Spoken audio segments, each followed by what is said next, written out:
What happens when a species that evolved from persistence hunters meets a galaxy that thinks diplomacy is won through submission? What occurs when beings who turned their greatest weakness, having no natural weapons, into their ultimate strength face aliens who believe power comes from birth, not effort? For 12,000 years, the Galactic Council has maintained order through a simple principle: know your place, accept your limitations, and never challenge those above you. Species are ranked by their natural gifts. The Zephyrians with their telepathic abilities rule the council chambers. The Cronin with their impenetrable hides dominate security. The Ethereals with their energy manipulation control technology. But what happens when a new species arrives? One with no special powers, no natural advantages, no obvious place in the hierarchy.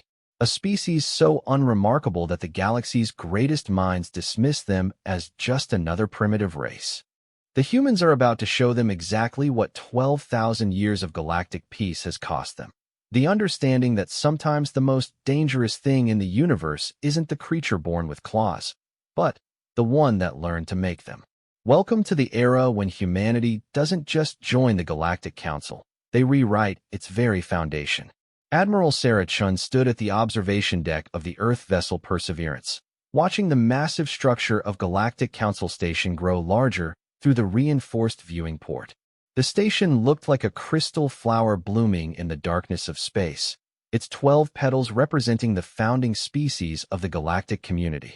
Each petal glowed with the distinct energy signature of its respective race. The Zephyrian section pulsed with soft blue mental waves, the Cronin quarter blazed with orange defensive fields, and the ethereal wings shimmered with rainbow energy patterns. Quite the sight, isn't it? Captain Marcus Rodriguez joined her at the window, adjusting his dress uniform. Hard to believe we're about to become the 13th petal. Sarah nodded, though her expression remained serious. 3 months of preparation had led to this moment, humanity's first formal presentation to the Galactic Council. The initial contact had been made 2 years ago when human deep space explorers encountered a Galactic Council survey ship near the edge of human territory. What followed was a lengthy exchange of cultural and technological information, leading to this formal invitation to join the galactic community. The briefing materials still don't quite prepare you for the real thing, Sarah said, studying the graceful architecture. According to the files, this station has been here for 8,000 years, continuously expanding as new species joined. And, according to those same files, we're the first species in nearly 2 millennia to qualify for membership, Marcus added. No pressure there. Dr. Elena Vasquez approached from behind, carrying a data pad filled with cultural notes. The pressure is exactly why we need to be careful.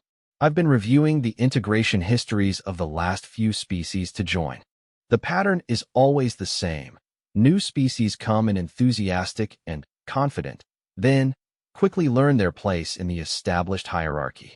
Sarah turned to face the xenobiologist. Meaning the Galactic Council has a very specific way of doing things. Species are ranked based on their natural abilities and their contribution potential.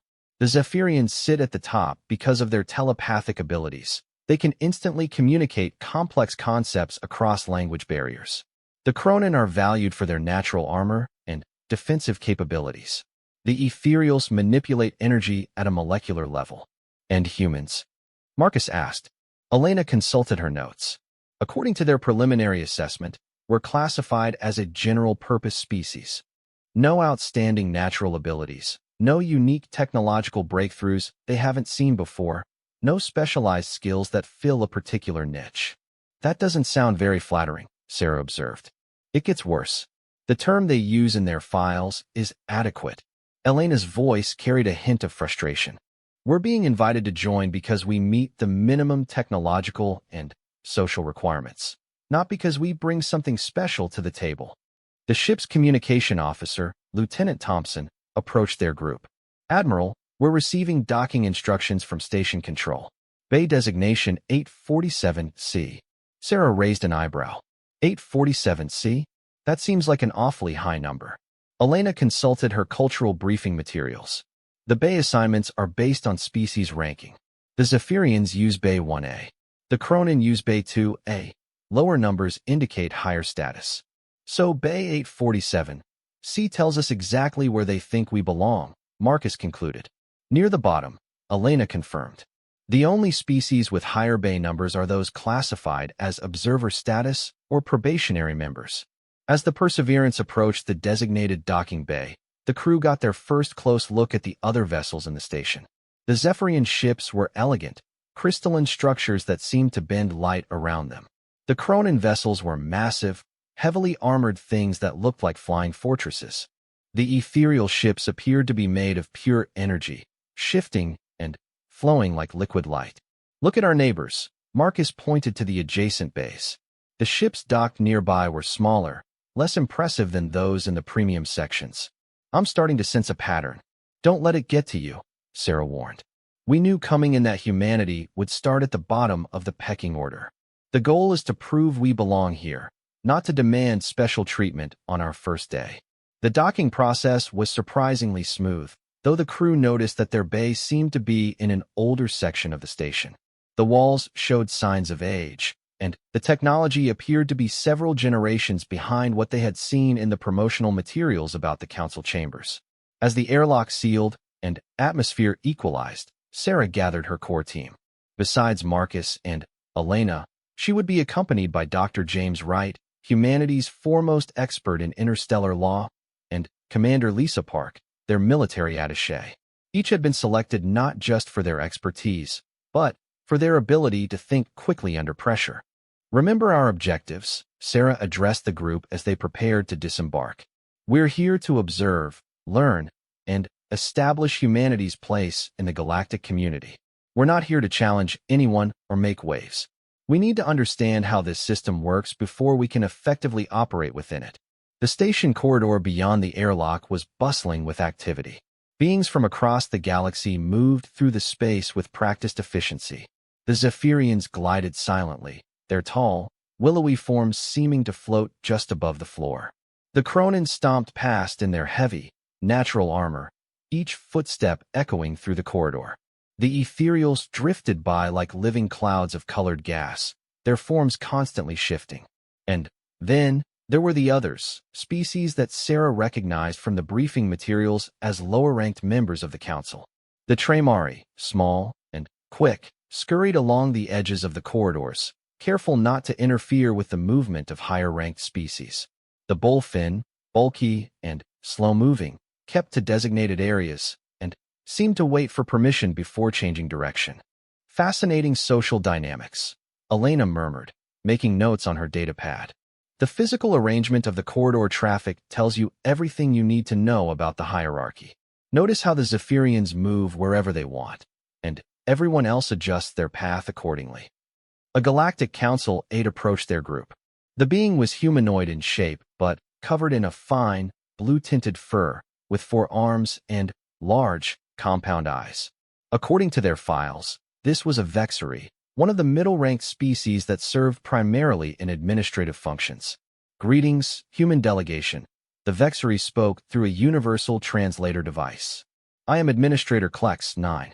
You are to follow me to your assigned quarters, where you will remain until your scheduled appearance before the council. When is our appearance scheduled? Dr. Wright asked. The council will see you when time permits. Your species ranking indicates a wait time of approximately 7 solar cycles. Sarah exchanged glances with her team. 7 days of waiting was longer than they had expected, but challenging the timeline on their first day seemed unwise. We understand. We appreciate the council's time and attention. Administrator Klex 9 led them through a maze of corridors, past various administrative offices and meeting rooms. The human delegation noticed that the route seemed unnecessarily circuitous, taking them through some of the station's less impressive sections. Are we taking the standard route to the guest quarters? Marcus asked. You are being taken to quarters appropriate to your species classification. Klex 9 replied without turning around. New species of your ranking are housed in Sector 15, Level 3. When they finally arrived at their assigned quarters, the humans found themselves in a section of the station that was clearly designed for lower-ranked species. The corridors were narrower, the lighting dimmer, and the accommodations basic but functional. Well, Elena said, looking around their sparse meeting room, they're certainly making their point clear. Dr. Wright was already reviewing his legal databases. According to the Council bylaws, new member species undergo a probationary period of no less than 50 cycles, during which their status and ranking can be adjusted based on their contributions to the galactic community. 50 cycles? Sarah asked. How long is a cycle? Approximately 18 months in Earth time. So we're looking at a probationary period of about 75 years. 75 years. Marcus shook his head. That's longer than most of our careers. It's longer than most of our lives, Elena pointed out. The Council operates on a very different timescale than we're used to. Most of the member species have lifespans measured in centuries or millennia. To them, 75 years is a reasonable getting-to-know-you period. Sarah walked to the small viewport in their quarters, looking out at the central hub of the station where the Council chambers were located. Even from this distance, she could see the impressive architecture and the flow of high-ranking species moving with purpose and authority. There's something that doesn't quite add up, she said finally. If the Council has been so stable and successful for 12,000 years, why are they interested in adding new members at all? Why take the risk of disrupting a working system? Dr. Wright looked up from his legal research. That's actually a very good question. The official documentation talks about expanding the galactic community and sharing the benefits of Council membership. But, you're right, it doesn't really explain the motivation from the Council's perspective. Elena pulled up some of her anthropological notes. I've been thinking about that too. In most stable hierarchical societies, the introduction of new members serves one of three purposes: to provide new resources, to fill a specific need, or to maintain the existing power structure by adding more lower-ranked members. So which one are we? Marcus asked. Based on our treatment so far, I'd say option 3, Elena replied. We're being brought in as new bottom-tier members, which actually strengthens the existing hierarchy by giving the current bottom-tier species someone to rank above. Commander Park, who had been quietly observing since their arrival, finally spoke up. There's another possibility. What if they're not interested in what we can offer, but what we might do if left alone? The group turned to look at her. Explain, Sarah said. Think about it from their perspective. They've had 12,000 years of stability, carefully managed growth, controlled expansion. Then, they encounter humanity, a species that went from primitive agriculture to interstellar travel in less than 10,000 years. A species that has a history of rapid technological advancement and, let's be honest, a tendency toward conflict and unpredictability.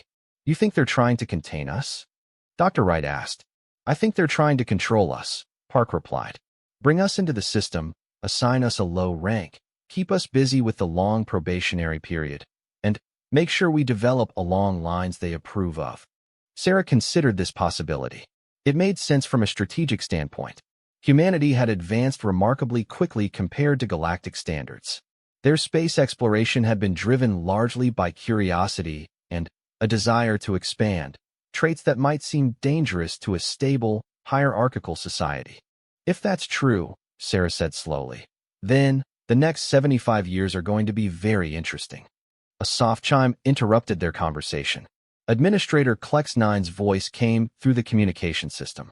Human delegation, you have been granted an audience with Sub-Council Representative the Rix, 7 in 1 standard hour. Please prepare for preliminary questioning. Elena quickly consulted her files. Sub-Council representatives are typically middle-ranking officials who handle initial assessments of new species. This is probably a formal interview to establish our baseline capabilities and cultural compatibility. Any advice on protocol? Sarah asked. Be respectful, answer questions honestly, and don't volunteer information they don't ask for. The interview process is designed to establish our place in the hierarchy. Too much confidence could be seen as arrogance. Too little could confirm their low opinion of our capabilities. As the team prepared for their first formal interaction with Galactic Council officials, Sarah found herself thinking about Commander Park's theory. If the Council was indeed trying to manage humanity's development, they would need to be very careful about how they played the next several decades. The irony wasn't lost on her. Humanity had spent centuries learning to cooperate with other human cultures, navigating complex diplomatic relationships, and finding their place in an interconnected global society. Now they were starting all over again on a galactic scale. But There was one thing the Galactic Council might not have fully understood about humans. They had classified humanity as a general-purpose species with no outstanding natural abilities. What they might have missed was that humanity's greatest strength had never been any single capability. It was their ability to adapt, to learn, and to find creative solutions when faced with seemingly impossible challenges. The next 75 years were going to be very educational for everyone involved. The interview chamber was smaller than Sarah had expected, with walls that seemed to shift between different textures and colors. Sub-Council Representative the Orcs, 7 sat across from the human delegation, their form resembling a tall, crystalline structure with multiple sensory nodes that glowed softly as they spoke. Before we begin the formal assessment, the Orcs 7's translated voice carried an odd harmonic quality. I must inform you that this session is being recorded for Council archives and may be reviewed by senior officials during your probationary evaluation. Dr. Wright nodded. We understand and consent to the recording. Excellent. Let us begin with basic capabilities assessment. Human delegation, please describe your species' primary survival mechanisms. Elena stepped forward. Humans are primarily tool users. We developed intelligence and social cooperation as our main survival strategies, rather than relying on natural weapons or armor. Tool users, the Orcs 7 repeated, making notes on a device that seemed to be composed of flowing light. This is not uncommon among Council species. Please elaborate on your technological development timeline. We achieved primitive agriculture approximately 12,000 years ago, Elena continued. Industrial technology began roughly 300 years ago, spaceflight 200 years ago, and interstellar travel within the last 50 years. The Orcs 7 sensory nodes flashed brighter. Did you say 50 years for interstellar travel? Correct. From spaceflight to interstellar capability in 150 years. There was a noticeable pause as the Orcs 7 consulted additional files. This timeline seems accelerated compared to our models. Dr. Wright recognized the significance of the representative's reaction. Is that unusual by galactic standards? Most species require between 500 and 2,000 years to develop from basic spaceflight to practical interstellar travel. The average Council member species took approximately 800 years. The Orcs 7's notes continued. Please explain this acceleration. Sarah decided to answer this question personally. Human technological development has always been characterized by rapid iteration and improvement. We tend to build on previous discoveries very quickly, often finding new applications for existing technologies. Rapid iteration, the Orcs 7 mused. This suggests a cultural tendency toward instability. We prefer to think of it as adaptability, Sarah replied carefully. Please provide examples of this adaptability in non-technological contexts. Elena pulled out her cultural presentation materials. Human societies have developed thousands of different social, political, and economic systems throughout our history. We've demonstrated the ability to adapt to virtually any environment on our planet, from Arctic regions to deserts to high altitudes. Multiple social systems, the Orcs 7 noted. This indicates frequent changes in governmental structure. The question had an undertone that suggested frequent changes might be viewed negatively. Dr. Wright chose his words carefully. Human societies have evolved over time to meet changing circumstances and challenges. We've learned to adjust our social structures based on new information and changing conditions. I see. And how many different languages does your species currently utilize? Approximately 7,000 active languages, with several hundred more in various stages of preservation or revival, Elena answered. The Orcs 7's entire form flickered for a moment. 7,000? For a single planet. Human communities developed in relative isolation for much of our history, Elena explained. Different groups created their own languages and cultural systems based on their local conditions. This level of diversity is highly unusual among Council species. Most species develop a single, unified language and cultural system before achieving spaceflight. Sarah sensed that their diversity might be seen as another negative mark. We found that our diversity of perspectives and approaches often leads to more creative solutions to problems. Creative solutions, the Orcs 7 repeated. Please elaborate. Marcus stepped forward. During our space exploration phase, different human cultures approached the challenge of interstellar travel in different ways. Some focused on improving propulsion systems, others worked on life support and habitat design. Still others concentrated on navigation and communication.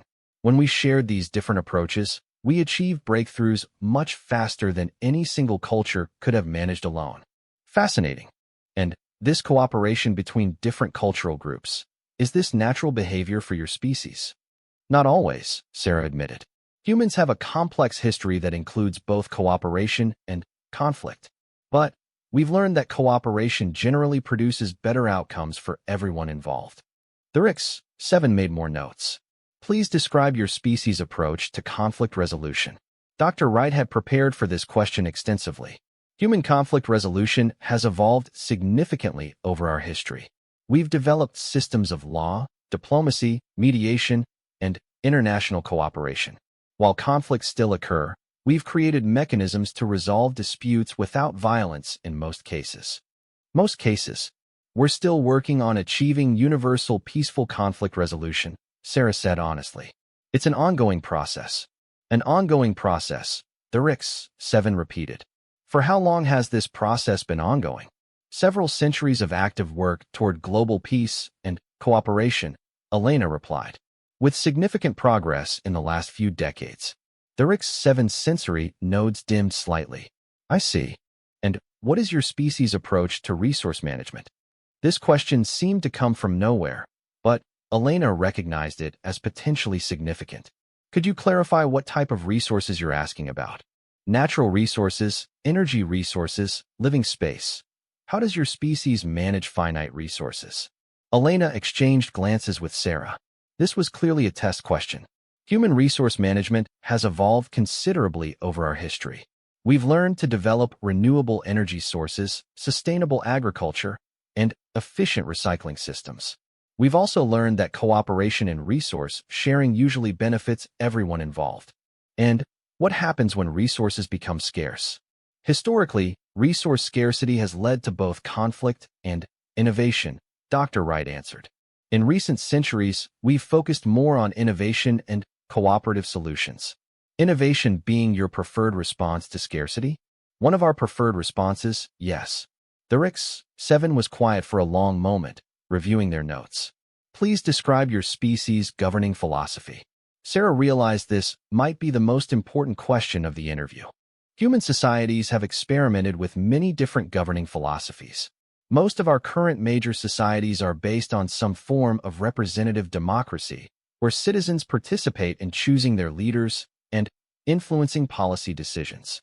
Participant governance, the HFY noted. And how are conflicts between different participants resolved? Through established legal and political processes, Dr. Wright explained. We use systems of law, legislative debate, and electoral processes to make collective decisions. What happens when these processes fail to resolve conflicts? We continue working on improving the processes, Sarah replied. We've found that inclusive systems that allow everyone to participate in decision-making are more stable and successful than exclusive systems. Inclusive systems, the HFY repeated, and there was something in the tone that suggested this might be problematic. And what happens when inclusion leads to inefficiency? Elena stepped forward. We found that the long-term benefits of inclusion generally outweigh short-term inefficiencies. Decisions made with broad participation tend to be more sustainable and acceptable to the population. Interesting perspective. The HFY made more notes. Now, please describe your species' approach to technological development. Marcus took this question. Human technological development is generally characterized by open research, peer review, and rapid sharing of information. Most of our major technological advances have come from collaborative efforts involving multiple individuals and institutions. Open research. You share technological information freely. In most cases, yes. We've found that sharing information accelerates development for everyone involved. And military technologies? Marcus hesitated briefly. Some military technologies are restricted, but even in that area, we share information among allied groups and nations. Allied groups, The RIX-7 noted. Please explain this concept. Human nations and organizations form alliances for mutual benefit and protection, Dr. Wright explained. These alliances involve cooperation in areas like trade, technology sharing, and mutual defense. Mutual defense implies external threats. What external threats require this cooperation? Sarah realized they were walking into potentially problematic territory. Human history includes periods of conflict between different groups, so we've developed alliance systems to maintain peace and stability. And if a nation or group chooses not to participate in these alliance systems, they remain independent, Sarah replied. We don't force participation in our cooperative systems. The RIX-7's entire form flickered again. You don't force participation? No. Cooperation is voluntary. Voluntary cooperation, the RIX-7 repeated, making extensive notes. This is unusual. The interview continued for another hour, covering topics ranging from human art and philosophy to their approach to space exploration. With each answer, Sarah became more aware that humanity's approach to virtually everything seemed to be unusual by Galactic Council standards. Finally, the RIX-7 concluded the formal questioning. Thank you, human delegation. Your responses will be reviewed and incorporated into your species assessment profile. You will be contacted when the Council is ready to proceed to the next phase of your evaluation. As they left the interview chamber, Elena was the first to speak. Did anyone else get the feeling that every answer we gave was somehow wrong? Not wrong. Dr. Wright corrected. Unexpected. There's a difference. What do you think they're looking for? Marcus asked. Sarah had been thinking about this throughout the interview. I think they're looking for predictability. They want to know exactly how we'll fit into their existing system. And our answers told them what? Commander Park asked. That we probably won't fit neatly into any existing category, Elena replied. Our diversity, our rapid development, our cooperative approach to problem solving, our voluntary alliance systems, none of that seems to match their standard models. Back in their quarters, the team reviewed the interview while it was still fresh in their minds. Dr. Wright pulled up his analysis of Galactic Council bylaws and procedures. I think I'm beginning to understand the pattern, he said. Look at the integration histories of other species. Every successful council member has a few things in common. Unified global government before spaceflight, standardized language and culture, predictable technological development timelines, and hierarchical social structures. Hierarchical social structures, Sarah repeated. Explain. Most council species have clear ranking systems within their own societies. Leaders, followers, and everyone knows their place. The Galactic Council itself is just an extension of that same hierarchical approach. Elena pulled up her anthropological notes. That would explain why our diversity and voluntary cooperation seemed problematic. If their system depends on everyone knowing their place and accepting authority, then a species that constantly changes, adapts, and questions authority would be disruptive, Marcus finished, or revolutionary. Commander Park added quietly. The group sat in silence for a moment, considering the implications. So what do we do? Elena asked finally. Do we try to present ourselves as more conventional to fit their expectations? Can we? Dr. Wright asked. Even if we wanted to completely change how we described human society, they're going to observe us for 75 years. Eventually, they'll figure out who we really are. Sarah stood and walked to the viewport, looking out at the impressive council chambers in the distance. Maybe the question isn't whether we can fit their system. Maybe the question is whether their system is actually working as well as they think it is.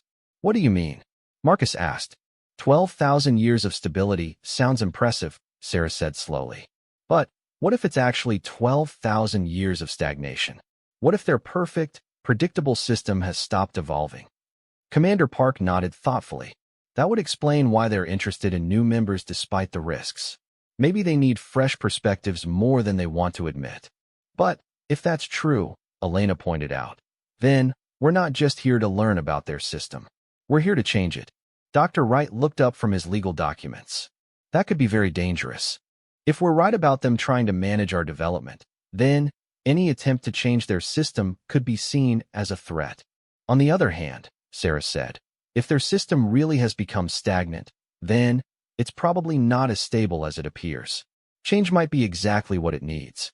The communication chime interrupted their discussion. Administrator Klex Nine's voice filled the room. Human delegation, your preliminary assessment has been completed.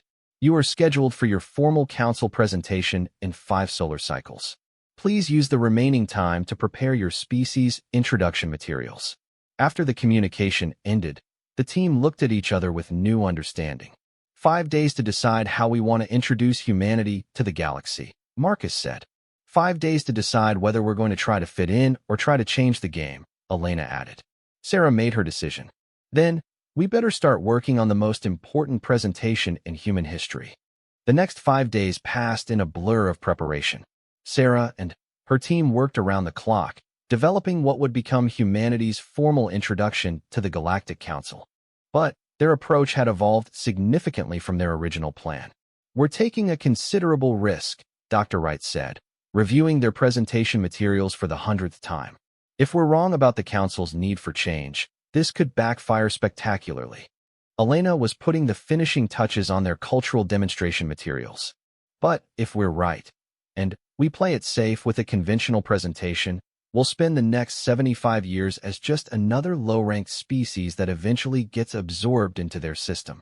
Sarah stood at the center of their meeting room, surrounded by holographic displays showing various aspects of human history and achievement.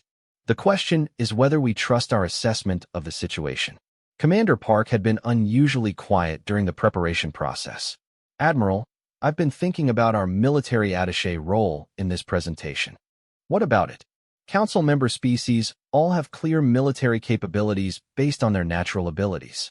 The Cronin are natural tanks. The Ethereals can manipulate energy as weapons. The Zephyrians can coordinate military operations telepathically. And humans? Marcus asked. Humans do something none of them do. We study war. We've spent thousands of years analyzing conflict, developing strategy, understanding tactics not just as natural instinct, but as a science. Sarah understood where Park was going. You think our approach to military strategy might be unique? I think our approach to everything might be unique. We don't just do things, we study how to do them better. Then, we teach those improvements to others. Elena looked up from her materials. That's actually a crucial point. Most species seem to rely on their natural abilities. But humans compensate for our lack of natural abilities by constantly learning and improving. Dr. Wright pulled up some of his research on council species. Look at this. The Cronin have been using essentially the same defensive strategies for 8,000 years. The Ethereal's energy manipulation techniques haven't fundamentally changed in 12 millennia. They perfect their natural gifts, but don't revolutionize their approaches, Marcus observed. Exactly, Sarah said. And that might be why their system has been stable for so long. If nobody ever challenges the fundamental assumptions, nothing ever changes. The presentation they were developing had evolved far beyond a simple introduction of human capabilities. They were preparing to demonstrate something the Galactic Council had apparently never seen before, a species that deliberately chose to transcend its natural limitations. On the morning of their council presentation, the human delegation made their way through the station corridors toward the main council chambers. The route took them through progressively more impressive sections of the station, past the quarters of higher-ranked species, and through galleries displaying the achievements of various council members. Notice anything interesting about these displays? Elena asked as they walked. Sarah looked around at the holographic exhibitions showing the greatest accomplishments of each species. They're all very static. Each species has their showcase of natural abilities and traditional achievements. No innovation displays, no technological evolution exhibits, no collaborative achievement galleries, Dr. Wright observed. Because those concepts don't exist in their framework, Marcus added. If your species ranking is based on natural abilities, then innovation and evolution are irrelevant. Administrator Klex 9 met them at the entrance to the council chambers. Human delegation, you will have exactly 1 standard hour to present your species profile to the full council. During this presentation, you may not interrupt or question council members. Your presentation will be followed by a question period, during which you will answer all inquiries truthfully and completely. Understood, Sarah replied. The council chamber itself was breathtaking. The space was enormous, with seating areas arranged in concentric circles around a central presentation platform. Each species had their own section, designed to accommodate their specific physical needs. The Zephyrian section seemed to float in midair, the Cronin area featured heavily reinforced flooring, and the ethereal section appeared to be made of pure energy. As the human delegation took their place on the central platform, Sarah estimated there were representatives from nearly 50 different species present. The lower-ranked species occupied the outer rings, while the founding species dominated the inner circle closest to the presentation area. High Chancellor Varix Prime, a Zephyrian whose mental presence was so strong it was almost physical, spoke first. Human delegation, you may begin your species presentation. Sarah stepped forward, and their presentation began. But instead of starting with traditional species capabilities, she began with a question. Honored council members, how many of you have personally witnessed the evolution of your species' primary abilities during your lifetime? A murmur went through the chamber. Questions from presenting species were apparently unusual. Today, we're not just here to introduce humanity to the Galactic Council. We're here to introduce the concept of a species that chooses to evolve. The holographic displays around the platform came to life, showing the progression of human development. But rather than focusing on their natural state, the presentation demonstrated humanity's deliberate transcendence of their limitations. Humans began as persistence hunters. Elena explained as images showed early human hunting patterns. We had no natural weapons, no armor, no special abilities. So we developed tools. But we didn't stop with simple tools, Marcus continued. We studied effectiveness, analyzed efficiency, and constantly improved our techniques. The display showed the evolution of human tools, from simple stone implements to complex machinery, but the focus was on the methodology behind each improvement. Other species perfect their natural gifts, Dr. Wright said. Humans perfect the process of perfection itself. Commander Park stepped forward for the next phase. Human military strategy illustrates this principle clearly. We don't just fight, we study how to fight better. We analyze our defeats, learn from our victories, and teach those lessons to future generations. The display showed human military evolution, but emphasized the systematic approach to improvement rather than just the technological advancement. The result is a species that becomes more capable with each generation, Sarah said. Not through biological evolution, but through deliberate, conscious development. High Chancellor Varix Prime's mental presence intensified. Are you suggesting that humans are superior to species with natural abilities? No, Your Excellency, Sarah replied carefully. We're suggesting that humans represent a different approach to capability development. We're not born with special abilities, so we learn to create them. Created abilities are not equivalent to natural gifts, declared Speaker Thane. 9. A massive Cronin whose armor gleamed under the chamber lights. Elena stepped forward. Respectfully, Speaker Thane. 9. We'd like to demonstrate the potential of created abilities versus natural gifts. This was the moment they had debated most intensively. Elena activated a portion of their presentation that showed human technological development in comparison to council species development. The Cronin possess natural armor that has remained essentially unchanged for 12,000 years, Elena said diplomatically. Humans created armor systems that have improved continuously throughout our history. The display showed the evolution of human protective technology, from simple leather and metal to advanced materials and energy shields. Human-created armor systems now exceed the protective capabilities of many naturally armored species, Elena continued. And they continue to improve. The chamber erupted in discussion. Several council members were clearly offended by the comparison. High Chancellor Varix Prime restored order. Are you claiming technological superiority over council members? We're demonstrating adaptive capability, Sarah replied. Humans don't claim to be superior. We claim to be constantly improving. Marcus activated the next section of their presentation. Human space flight technology has advanced from primitive rockets to interstellar travel in less than 2 centuries. During the same period, how much has Council space travel technology improved? The question hung in the air. Several council members exchanged glances. Council technology has been perfected over millennia, declared energy singer Flux, 7, whose ethereal form pulsed with annoyance. Perfection requires no improvement. Respectfully, Dr. Wright said. What you call perfection, we call stagnation. The chamber fell silent. The word stagnation seemed to hit the council members like a physical blow. Sarah realized this was their crucial moment. Honored council members, humanity offers something new to the galactic community. Not just another species with natural abilities, but a species that can help all council members transcend their current limitations. Transcend our limitations? High Chancellor Varix Prime's mental presence was now focused intently on the human delegation. Elaborate. Elena activated their final presentation sequence.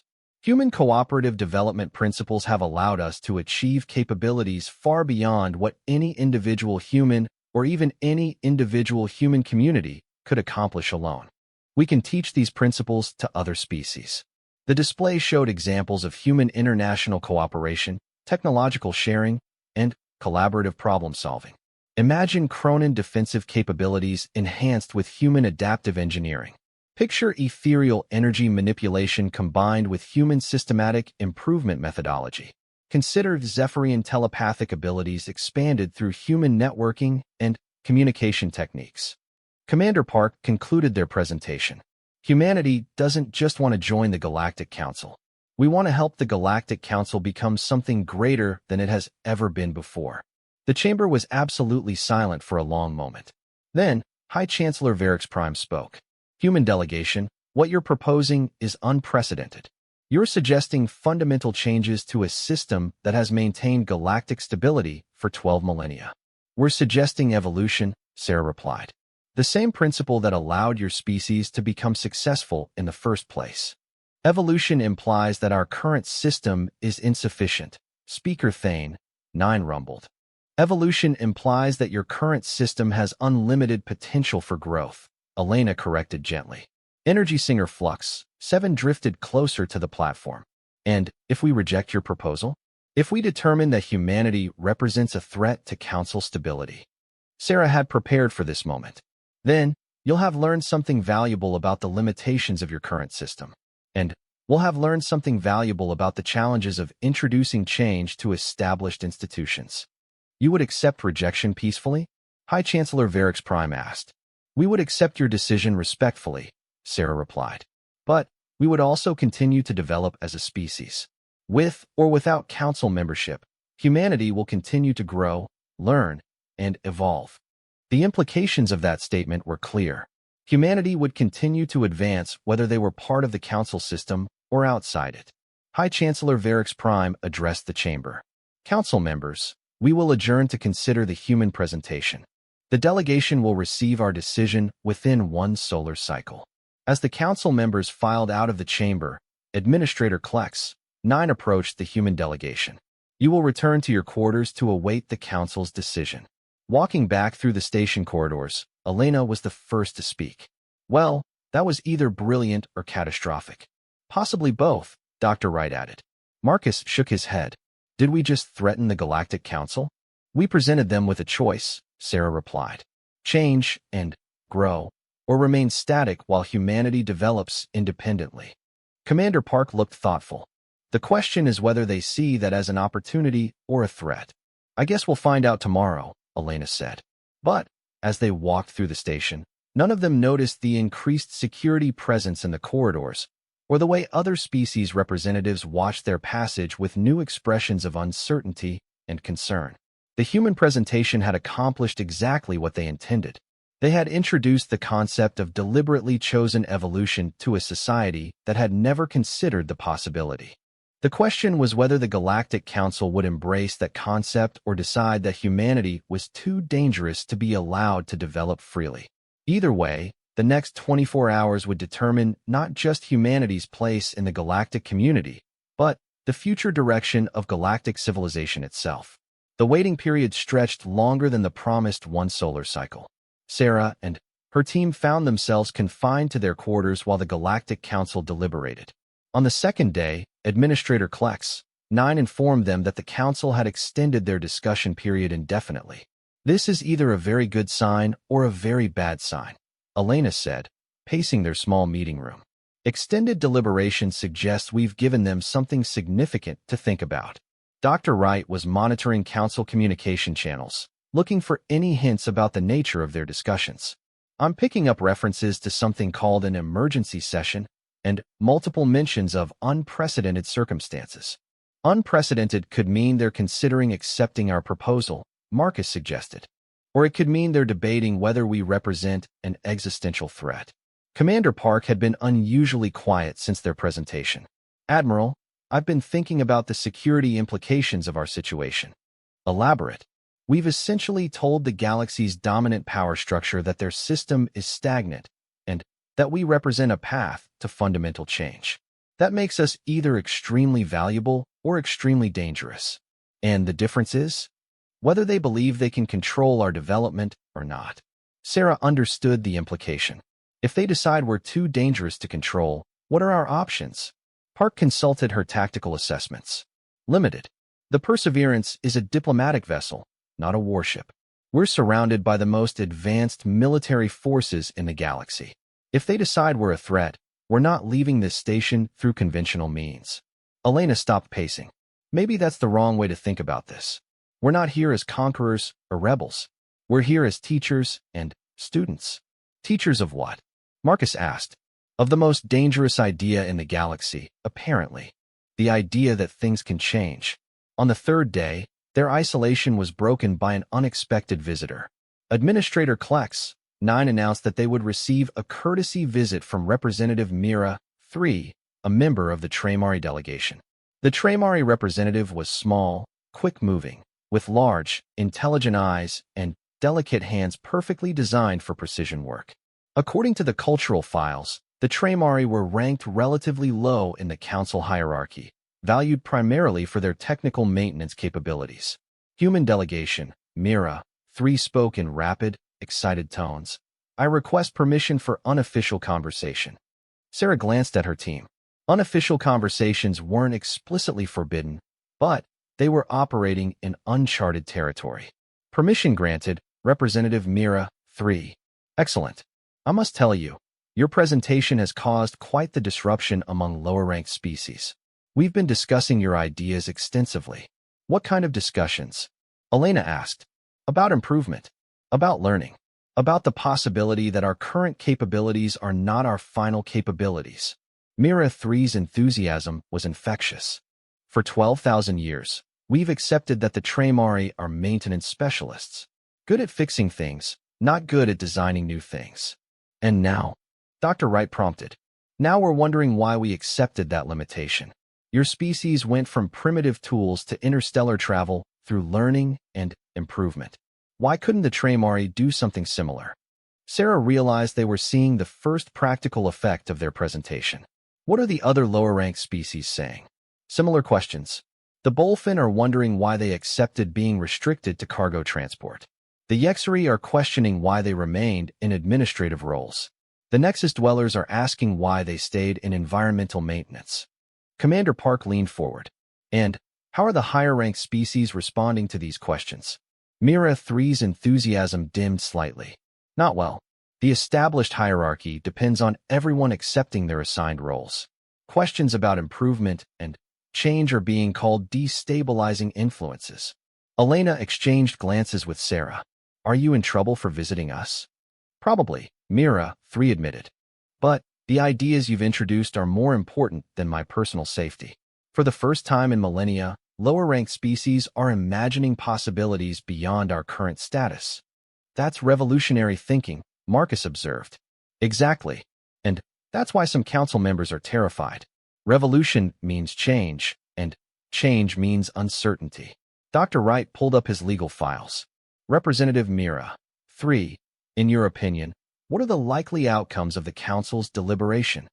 3 possibilities, Mira, 3 said, becoming more serious. First, they accept your proposal and begin implementing your collaborative improvement principles. This would fundamentally alter the council system.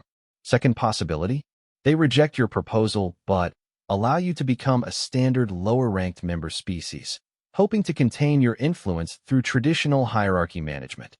And the third, Mira, 3 hesitated.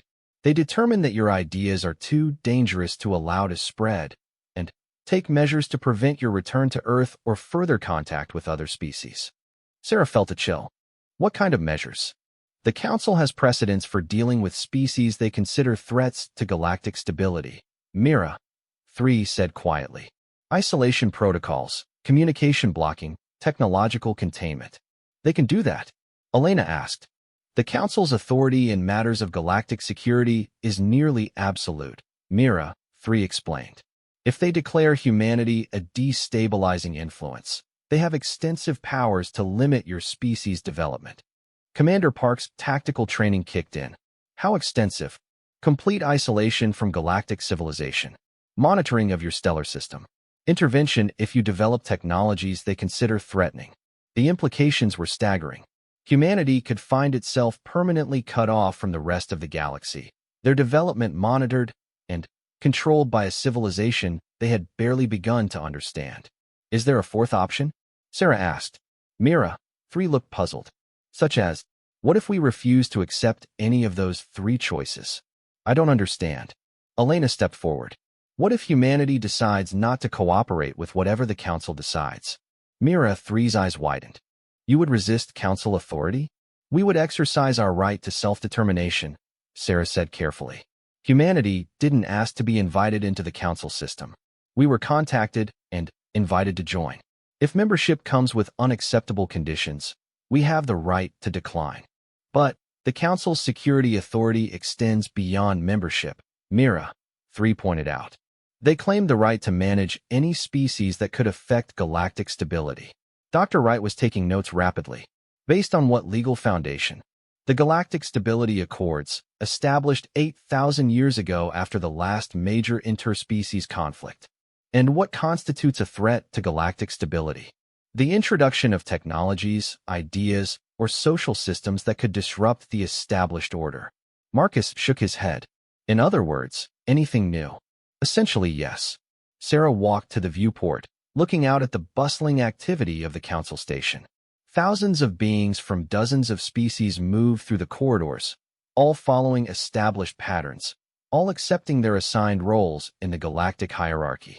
Representative Mira, 3, Sarah said slowly. What do you think would happen if the lower-ranked species began implementing human-style improvement principles on their own, regardless of Council approval? That would be unprecedented. But possible? Mira, 3 was quiet for a long moment. Theoretically possible, yes. But it would require coordination among species that have never cooperated outside of official Council structures. Elena pulled up some of their cultural development materials. Humans have extensive experience with grassroots change movements. Would you be interested in learning about our approaches to building coalitions for change? You would teach us? Mira, 3 asked, clearly surprised. Knowledge sharing is one of our core principles, Sarah replied. We believe that everyone benefits when information and techniques are shared freely. Commander Park understood where Sarah was heading. You're suggesting that we share our development principles with other species regardless of Council approval? I'm suggesting that ideas can't be contained, Sarah replied.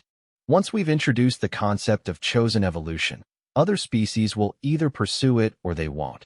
The Council can't control what people think, but they can control what people do, Park pointed out. Can they? How do you prevent an entire species from trying to improve themselves? Dr. Wright looked up from his legal research. Actually, that's a fascinating question. The Council's authority is based on controlling official interactions between species. But if individual species begin developing independently, the Council would have to interfere in the internal affairs of their own member species, Elena finished. That would undermine their entire system of authority. Mira, 3 was following the conversation with growing excitement. You're suggesting that the introduction of your ideas creates an unstoppable chain reaction? We're suggesting that once people know that improvement is possible, they tend to pursue it, Sarah replied. The question is whether the Council tries to work with that reality or against it. On the 4th day of their extended waiting period, the communication chime finally sounded. But instead of Administrator Klexnine's voice, they heard High Chancellor Varix Prime speaking directly to their quarters. Human delegation, report to Council chambers immediately for final deliberation results. As they walked through the station corridors one more time, the human team noticed significant changes in the atmosphere. Security presence had increased dramatically, and many of the lower-ranked species representatives watched their passage with expressions of hope and concern.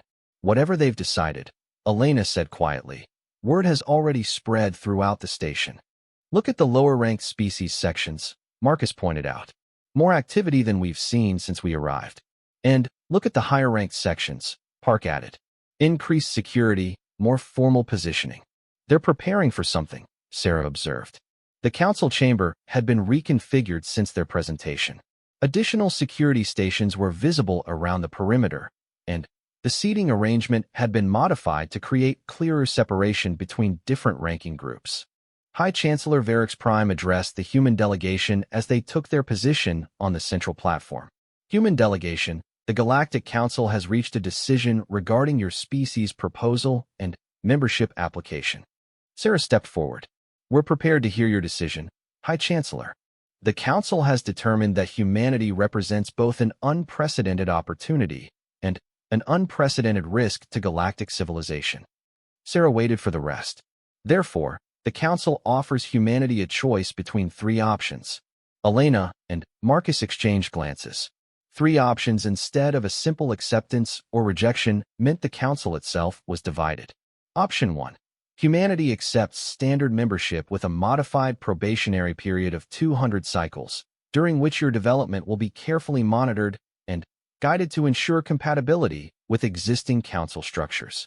Sarah calculated quickly. 200 cycles would be about 300 years of careful control. Option 2. Humanity accepts a new category of development partnership status, in which your species works exclusively with selected council species to implement controlled improvement programs under council oversight. That option essentially made humanity into a managed resource for the council's benefit. Option 3. Humanity declines council membership and accepts permanent isolation from galactic civilization, with strict monitoring to ensure your development does not threaten galactic stability. The third option was polite exile with a permanent surveillance system. High Chancellor, Sarah said carefully, may I ask if these are the only options available? These options represent the unanimous decision of the council majority, Varix Prime replied. Sarah noticed the phrasing. Unanimous decision of the majority, not the full council. What happens if humanity finds none of these options acceptable? The chamber felt completely silent. The question itself was apparently unprecedented. High Chancellor Varix Prime's mental presence intensified. The Galactic Council's authority in matters of galactic security is absolute. Refusal to accept council decisions would constitute a threat to galactic stability.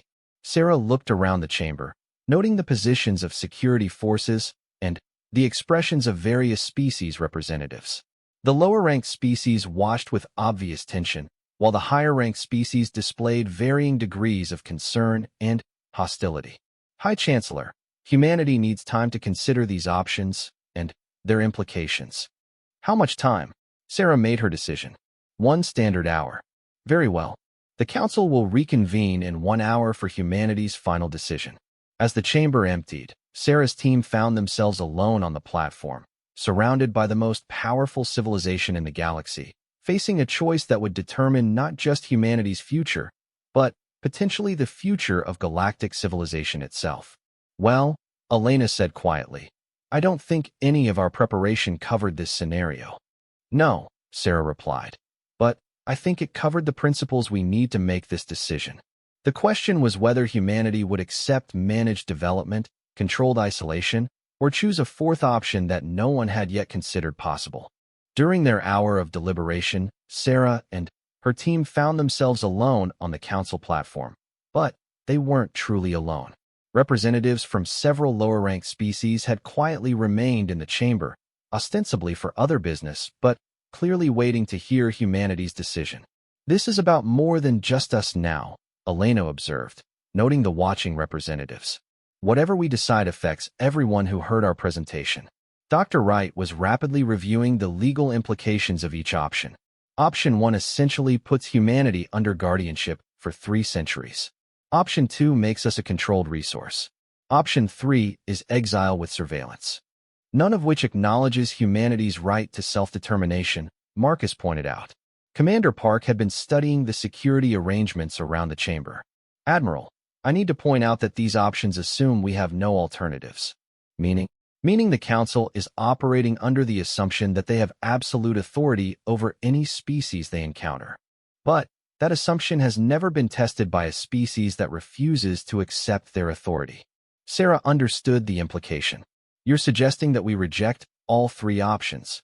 I'm suggesting that we assert our right to determine our own future, regardless of Council approval. Elena looked around at the representatives from other species who were clearly listening to their discussion. But if we do that, we're not just challenging the Council's authority over humanity. We're challenging the entire basis of their system. Which brings us back to the question of whether that system actually serves the interests of the species within it, Dr. Wright said. Sarah walked to the edge of the platform, addressing the representatives who had remained in the chamber. Representatives of the Council species, may I ask you a question? Several of the lower-ranked species representatives approached cautiously. Mira, 3 spoke first. We're listening, Human Admiral. In your honest opinion, do the 3 options offered to humanity represent justice or control? The question hung in the air. Representative Yex, 7 of the Bolfin delegation spoke first. Admiral Sarah, for 12,000 years, we've accepted that justice and control are the same thing. The Council maintains order, and order serves justice. But what if order serves only those at the top of the hierarchy? Elena asked. Representative Nex, 12 of the environmental maintenance species, stepped forward. You're asking us to question the fundamental assumptions of our entire civilization. We're asking you to consider whether those assumptions still serve your interests, Sarah replied. Marcus activated a portable display unit they had brought for their original presentation. Let me show you something about human civilization development. The display showed the evolution of human governmental systems over time, focusing on the transition from rigid hierarchies to more flexible, representative systems. Human societies discovered that systems serving only the elite eventually collapsed because they failed to utilize the full potential of their populations, Marcus explained. Representative Mira, 3 studied the display intently. You're suggesting that the Council system is inherently unstable because it wastes the potential of lower-ranked species. We're suggesting that any system that discourages growth and improvement eventually stagnates and becomes vulnerable to outside pressures, Elena replied. Dr. Wright pulled up some of his legal research. More importantly, we're suggesting that the Council's authority is based on the consent of member species. If that consent is withdrawn, the system has no legitimate foundation. Representative Yex, 7 finished, understanding the implication. Commander Park addressed the practical concerns. Representatives, what would happen if multiple species simultaneously began implementing improvement and development programs without Council approval? That would be unprecedented. Next, 12 replied. But, theoretically, the Council couldn't respond to widespread internal development without becoming openly authoritarian. And an openly authoritarian system would lose the support of even the middle-ranked species, Mira, 3 added thoughtfully. Sarah saw the path forward clearly. Representatives, humanity is prepared to share our development and improvement principles with any species that wishes to learn, regardless of Council approval. The question is whether you're prepared to pursue your own growth and potential. The lower-ranked representatives exchanged glances.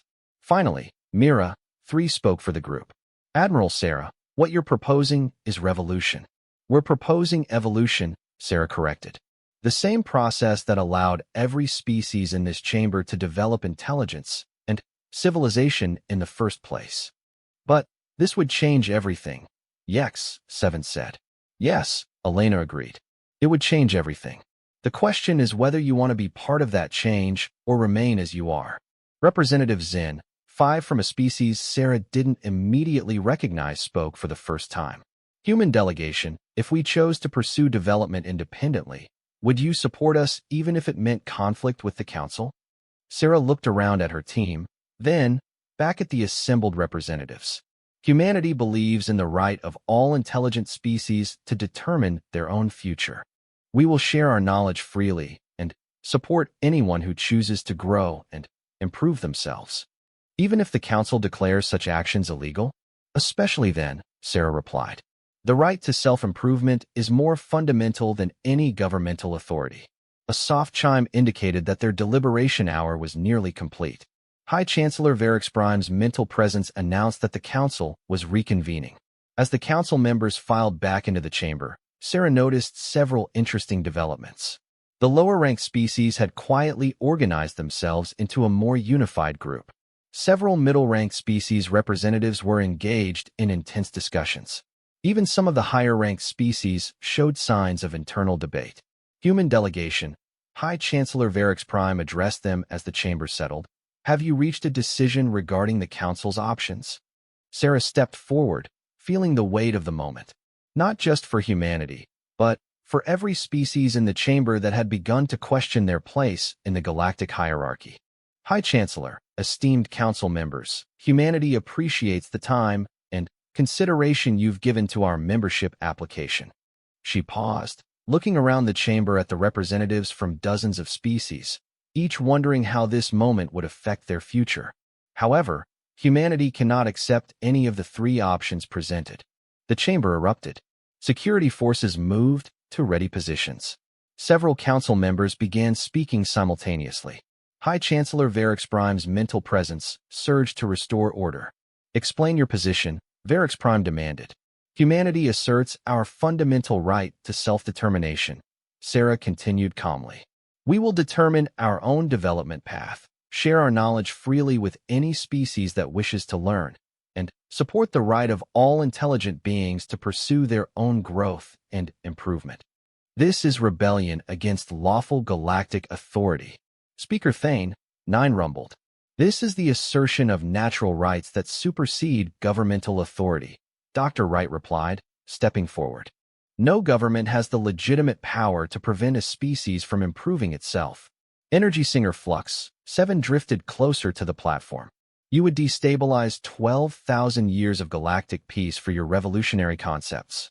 We would evolve 12,000 years of galactic stagnation into something greater, Elena responded. The chamber fell silent as the implications sank in. Then, Representative Mira, 3 stood in the lower-ranked species section. The Tramari delegation supports the human position, she announced clearly. One by one, other lower-ranked representatives stood. The Bolfins support the right to self-improvement. The Yexari choose evolution over stagnation. The Nexus dwellers assert our right to growth. Within minutes, nearly half the species in the chamber had stood in support of humanity's position. High Chancellor Varix Prime's mental presence was now focused intensely on the growing rebellion. This assembly does not have the authority to override council decisions. Sarah smiled. High Chancellor, this assembly is demonstrating that authority comes from the consent of the governed. When that consent is withdrawn, authority ceases to exist. You're proposing the dissolution of the Galactic Council? Speaker Thane, 9 demanded. We're proposing the evolution of the Galactic Council, Marcus replied, into something that serves all member species, not just the highest-ranked ones. Commander Park stepped forward. And we're prepared to defend that right against any force that tries to prevent legitimate self-determination. High Chancellor Varix Prime addressed the chamber. Species representatives who support this human rebellion, consider carefully. You are choosing uncertainty over stability, chaos over order. Representative Mira, 3 replied from the floor. We're choosing growth over stagnation, potential over limitation. Sarah realized that the moment had come for the final choice. High Chancellor, humanity offers the Galactic Council one additional option, which is, join us. Work with us to create a new model of galactic civilization based on cooperation, shared knowledge, and unlimited potential for all species. And if the Council rejects this option? Sarah looked around the chamber at the dozens of species representatives who had chosen to support change over stability. Then, we'll build that new model without you. The chamber was absolutely silent. For the first time in 12,000 years, the absolute authority of the Galactic Council had been directly challenged by multiple species acting in coordination. High Chancellor Varix Prime consulted with the other founding species representatives. Energy Singer Flux, 7 pulsed with agitation. Speaker Thane 9's armor plates shifted nervously. The crystalline form of representative Keth Prime reflected light in rapid, nervous patterns. Finally, Varix Prime spoke. The founding species will require time to consider this unprecedented situation. Sarah nodded. We understand.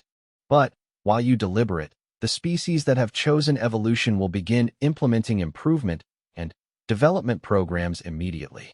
And humanity will support these programs with knowledge, resources, and protection, Elena added.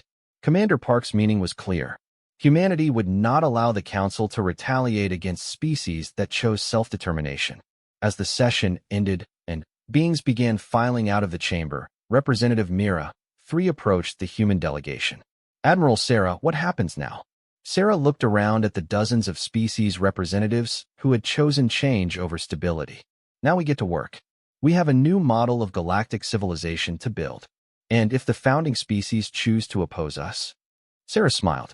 Then, they'll learn what happens when innovation meets stagnation. Evolution always wins in the end. 6 months later, Sarah stood on the observation deck of the newly established Cooperative Development Station.